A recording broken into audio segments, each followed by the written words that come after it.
Welcome to the Pitcher Nail Down. I'm Jason Gilbo at JGilbo11, breaking down pitching for tonight's 14-game slate. Have a lot of solid arms. This is actually a really good pitching slate. You got something to like in about every category of pricing. Definitely have some guys to still pick on, but diving right into it, Chris Sale certainly stands out as the elite number one on tonight's slate. We don't get some Mexican League pitcher pitching for the Red Sox tonight. We get Chris Sale. Definitely in the league of his own, even with Jacob DeGrom on the slate. I still think Sale is just that tier one guy. Everything that he's doing this season has been spectacular. We look at his numbers last year. He was pitching more to contact, throwing a bit more fastballs, cut back the slider and changeup usage. That has not been the case this year. Slider usage up 4% from his career norm. Changeup usage up 5% higher from his career norm as well. The off-speed stuff is really just channeled into a huge 38.8% strikeout rate this year, missing a ton of bats, not allowing a ton of home runs, not allowing a ton of walks. Everything kind of grades out as, just the elite stuff. I mean, it's Cy Young potential at this point. We look at Sale going up against this Oakland team in this ballpark. They rank 24th in WOBA against lefties, 23.9% strikeout rate. Sale has the floor. He's got the ceiling. He's going to be popular in all formats, GPPs too, even at a higher price tag, but this guy has ridiculous numbers. There are cheap DK pitchers you can pair him up with on DraftKings, like a Severino, like a Walker, like a Daniel Norris even. Those guys are not expensive, so you're not killing yourselves. There's enough value to work in Sale on this slate. He's definitely the top guy. Looking at Jacob DeGrom, though, obviously he's been fantastic. I mean, 4 double-digit strikeout performances this season. 2 of them came against Washington. Very impressive 15.3% swinging strike rate. 345 BABIP, that's high for DeGrom. The FIP, 339, 290 xFIP. So, I mean, things are going to come down here for DeGrom and his over 4 ERA. He's been a little bit unlucky. So, solid floor for him. Has shown a good ceiling as well. The Angels don't strike out a ton, but they do more than last year against right-handed pitching. DeGrom, I don't know.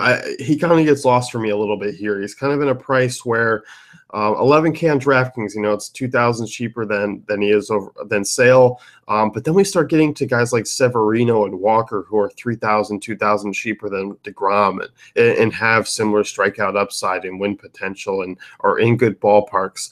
So it's kind of like DeGrom gets a little bit lost. I like him a lot. I'm not going to rule him out if you're building multiple lineups, but when you want to save some cash and want to get that extra hitter or two, Walker and Severino are there.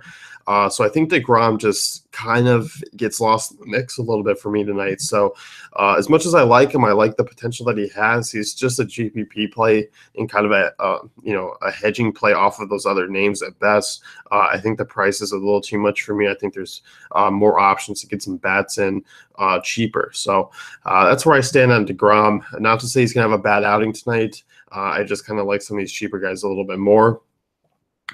Like Luis Severino, he's also had a few double-digit strikeout games under his belt. One came against Tampa back in April, which is no surprise given the fact that they have a 26% strikeout rate against right-handed pitching.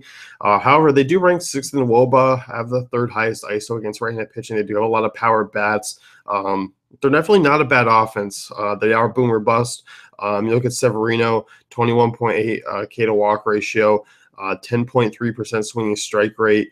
You look at Tampa Bay, run total sitting under 4. Yankees coming as road favorites. Struggled a little bit in his last time out against Houston. Definitely looking for him to bounce back here against Tampa Bay, who's just strike out a ton. And even if he gives up a homer here or there, he has that strikeout upside to kind of balance him out. And at that price, we're not looking for a perfect outing. It's a really reasonable price tag on Severino. Definitely makes him one of the better options on the slate. So I will be looking to use him in all formats. Great SP2. Definitely don't mind it on DraftKings. Taijuan Walker, next guy here we'll talk about. He's another one that's been a little bit unlucky. He's been very solid in limiting home runs and walks this year. He's done a great job at that. His best start came at home against these Padres a few weeks ago. will get them on the road in Petco, which is a big bump for pitchers. Padres 25th in WOBA against right-handed pitching, bottom 5 in hard contact, bottom 5 strikeout rates, 25.3%. You look at Walker, near 10% swinging strike rate, 21.4% strikeout rate. The ERA, it's been solid. I mean, he's right in there about mid to high threes, probably about what you're going to get for him the rest of the way, unless he has a couple of real blow-ups, which is potential there in that ballpark, and also if he has a Colorado start. But I like Walker here. I think he's fine in cash games on two-pitcher sites. He's just a GPP guy on FanDuel. There's a lot of upside out of him.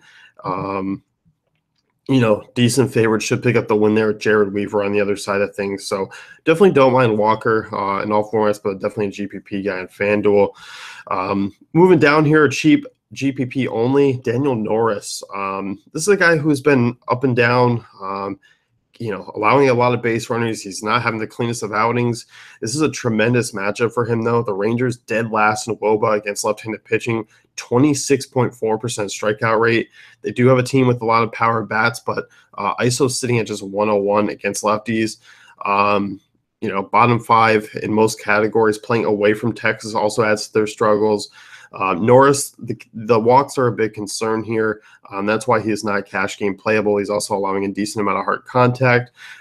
Can miss some bats, and that might be enhanced a little bit. This is probably more of just a DraftKings Yahoo type play, because FanDuel, I still like Walker, Severino if I'm paying down in GPPs, even if they'll carry a little bit more ownership. The pricing's not that far off from Norris to where I really feel like I need to take that dive. But on DraftKings, I'll consider it because it's still a good $1,400 to $1,800 difference. And you compare him with a Sale and get that strikeout upside there. But if Norris can limit some base runners, I mean, he has the potential there to get a win. Could hit 6 innings. Wouldn't expect him to go any farther than that. Would hover around maybe 5 to 6 strikeouts at best. So I do like him. He's definitely a risky play, but I think GPPs, he's worthy of a look. So those are pretty much the 5 that I'm looking at here. As far as other options go, I mean, I'm not liking a ton. Jose Quintana, I draw some interest in, but I feel like he's a little bit too expensive. I much, again, prefer Severino and Walker over him for a little bit cheaper. Alex Wood, he's been pitching well, but once again, you're still getting Severino and Walker at GPP discounts. So you can look at those guys, but I still think this core 5 is where I'm looking, just price considered. So let's wrap things up here. You can head over to dailyfantasycafe.com and check out the great tools and content.